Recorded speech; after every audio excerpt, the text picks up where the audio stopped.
네, 안녕하세요. 유진 변호사입니다. 날씨가 굉장히 춥습니다. 건강관리 항상 유의하시기 바랍니다. 겨울 끝날 때까지. 자, 오늘은 어떤 주제를 좀 말씀드려보려고 하냐면 학폭 신고 이후부터 학폭이 열리기까지 빠르게는 한 달 보름, 길게는 막 3개월 가는 경우도 있어요. 그래서 학폭 신고부터 학폭이 개최 전까지 주의해야 될 사항 한 7, 8가지에 대해서 말씀드려보려고 합니다. 일단은 첫 번째는 만약에 상대 측과 커뮤니케이션을 해야 된다고 하면 뭔가 좀 근거를 남겨놓는 것이 좋아요. 그래서 학교폭력 신고 이후부터의 과정도 학교폭력의 고의성이나 지속성, 심각성, 반성, 하해 정도 이 항목을 결정하는데 중요한 요소들이 될 수 있는 사건들이 있어요. 특히 반성 정도나 화해 정도.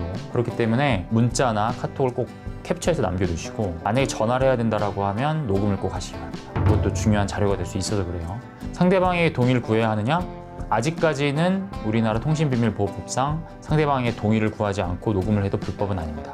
당사자뿐만 아니라 선생님과의 어떤 통화 아니면은 학폭 담당 교사와의 통화도 통화 내용을 녹음하시거나 문자 내역이나 이런 것들을 일단은 좀 남겨놓는 것이 좋습니다. 그거를 증거로 활용할지 안 할지는 유불리 판단해서 나중에 또 결정하면 되기 때문에 기록을 남겨놓으라 제가 좀 말씀드리고 싶습니다. 자, 두 번째, 합의를 보는 경우가 있어요. 중간에 약간 좀 애매합니다. 치료비 같은 걸 주는 경우가 있죠. 가해 학생이 피해 학생을 때려가지고 어디가 좀 찢어졌어요. 그래가지고 치료를 받았습니다. 그럼 이거 관련된 치료비가 있죠. 그다음 위자료가 있을 수 있어요. 그러면 요거는 너무 가피해가 명확한 상황이니까 가해자 측이 피해자 측한테 좀 치료비 드릴까요? 하면은 위자료까지 해서 달라고 하기도 하는 경우가 있어요. 그러면 돈을 주죠. 원래로 따지면 이 학교 폭력 관련해가지고 돈을 주고 이렇게 하는 거는 합의를 보는 거거든요. 그럼 합의서를 써야 되는데 내가 잘못했다라는 생각에 끌려다니기 때문에 감히 합의서를 쓰자는 말을 못해요. 그러다 보면 이게 합의인지 아니면 그냥 치료비 지급인지 애매한 경우가 생기기 때문에 이걸 법적으로 활용할 수 있는 기회가 좀 떨어집니다. 가령 합의를 보면 합의금, 치료비 포함해서 합의금 주고 맨 마지막에 민형사상 책임을 더 이상 묻지 않는다 라고 통상적으로 관용 문구를 적어요. 제가 이제 상담했던 사안도 보면 치료비 쪽으로 어떻게 보면 합의금 쪽으로 돈을 줬는데 합의금을 받고 나서 합의서를 쓰지 않으니까 형사고소나 민사소송하는 경우가 있었습니다.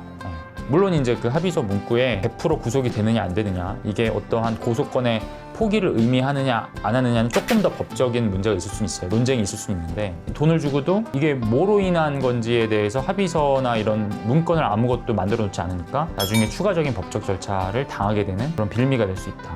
돈을 줬으면 최대한 문서로 합의금 내지는 아니면 치료비 지급 확인서라도 좀 받아놓는 것을 저는 추천해 드립니다. 자, 세 번째. 특히 이제 가해 관련 학생 측에서 좀 연관된 내용인데 피해 관련 학생 측이 왜 우리를 신고했을까? 친하게 지냈던 사이인데 왜 이런 거 가지고 학폭 신고를 했을까? 굉장히 스트레스를 받아 하시는 분들이 계세요. 그럴 필요가 없습니다. 이거 받는다고 결과가 달라지나요? 아니요, 전혀 달라지는 게 없어요.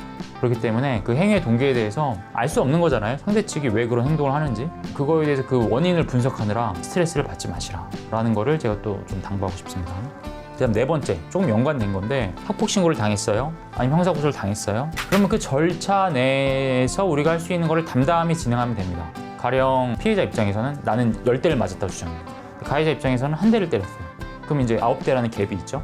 그것과 관련해서도 우리가 법적으로 최대한 유리하게 진행을 하면 되는 거예요. 상대방의 어떤 주장이나 항변 내용에 있어서 분해하거나 부하뇌동할 필요가 없다라는 점을 말씀드립니다. 자, 그 다음 다섯 번째, 학폭 절차가 어쨌든 진행되잖아요. 조사도 하고 전담조사관 조사도 받고 이런 일련의 활동이 있잖아요. 이런 기간에 학폭 신고와 관련된 그 절차와 관련된 이야기들을 최대한 하지 않는 게 좋습니다.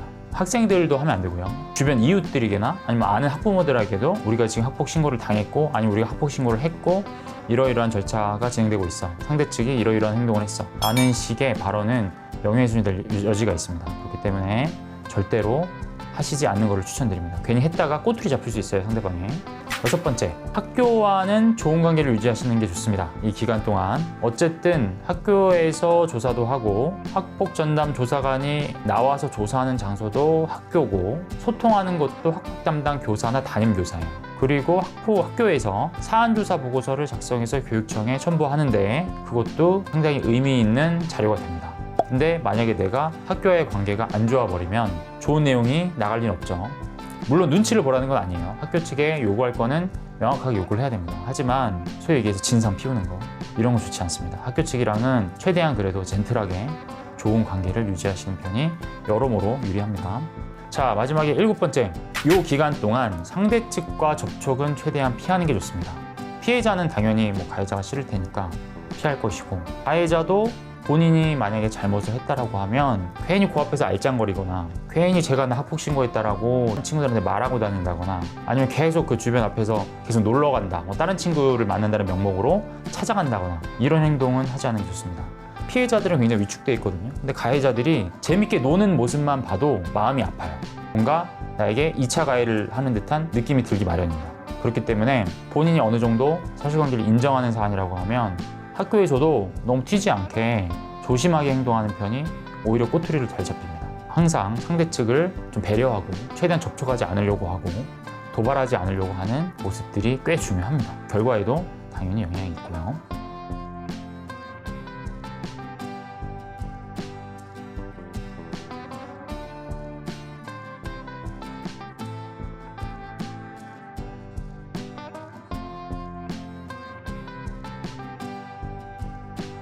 자, 오늘은 간단하게 학교폭력 신고부터 학폭의 개최 전까지 어떻게 행동을 해야 하는지 주의할 점에 대해서 알아봤습니다. 궁금한 사항 있으시면 아래로 댓글 달아주시면 최대한 빨리 답변 드리도록 하겠습니다. 감사합니다.